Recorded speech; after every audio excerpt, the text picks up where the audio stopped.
Interesting this last week of March. There's been several real interesting stories, and I'm not gonna waste any time with introduction. First, it seems as though one of the people in one of the most infamous cases in Seneca County history is about to be released from jail.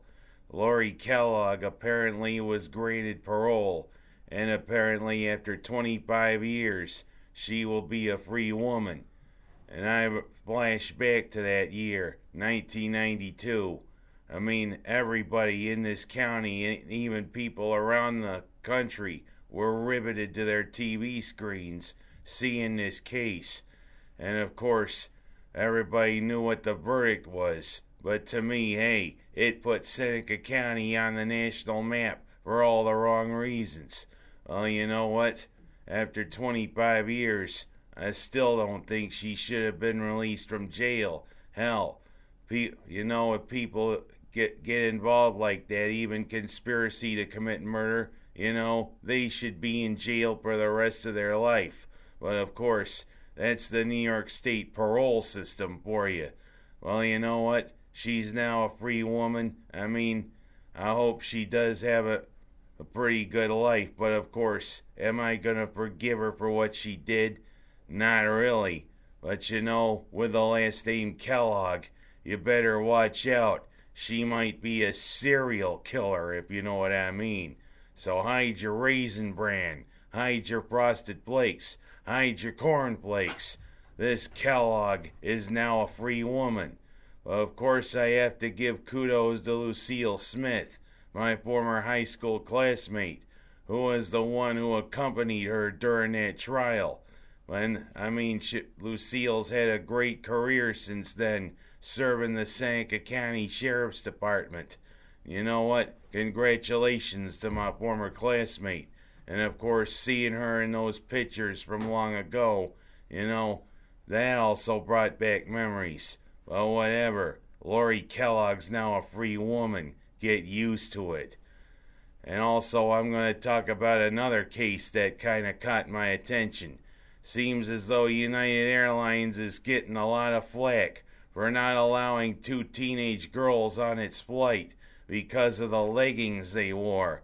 Of course, seeing leggings nowadays is pretty ubiquitous.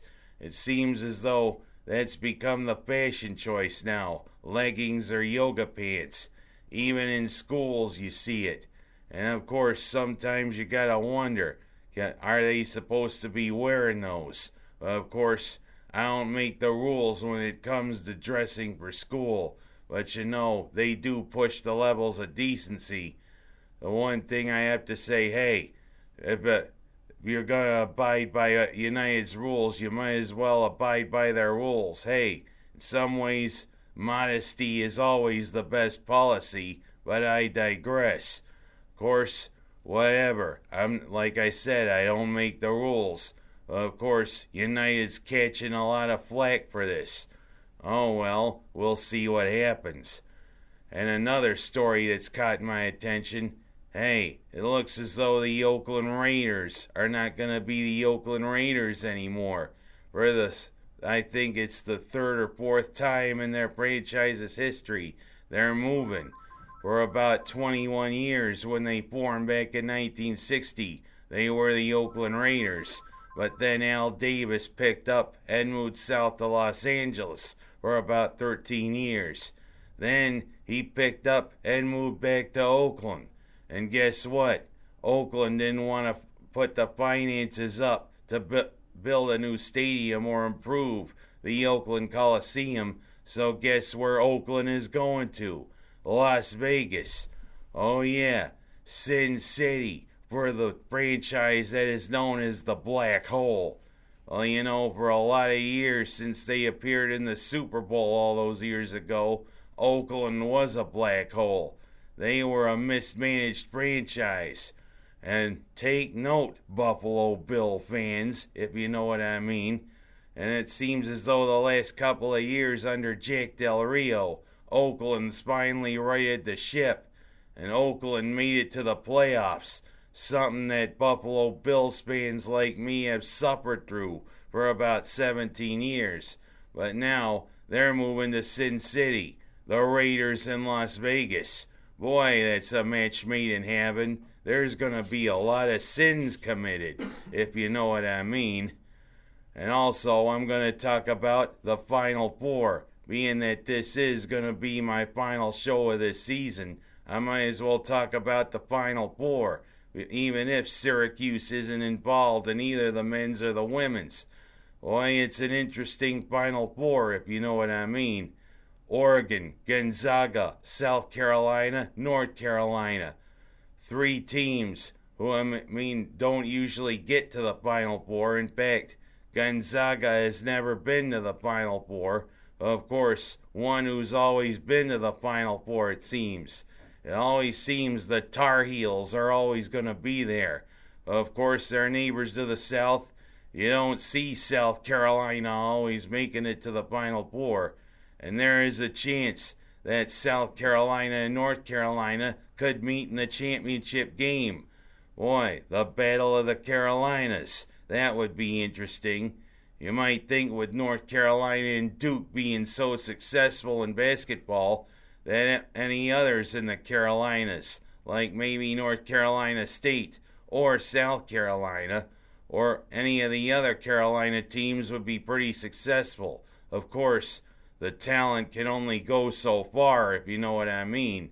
Of course, the ripple effects don't go so far. But of course, it'll be an interesting Final Four. If you ask me who's going to win, I'm not giving a prediction. Because, hey, I don't really follow all those teams. But of course, you'll look at the women's side.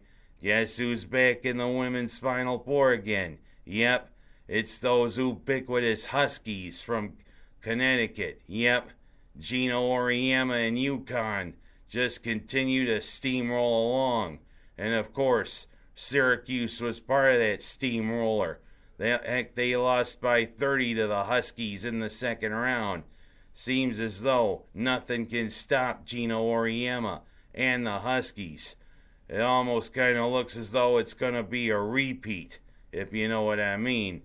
But it's going to be an interesting Final Four. Let's see what happens. And last but not least, I want to say good luck to my friends, Joe and Kelly Cosentino, as Blossoms by Cosentino is going to close after about 15 years. I mean, they finally decided to call it a career there on Fall Street. They are a good couple. And I mean, Kelly just wants to be pretty much a full-time mother to Madison. And Joe's got his business with lawn equipment. And I mean, running that store is an awful lot of work.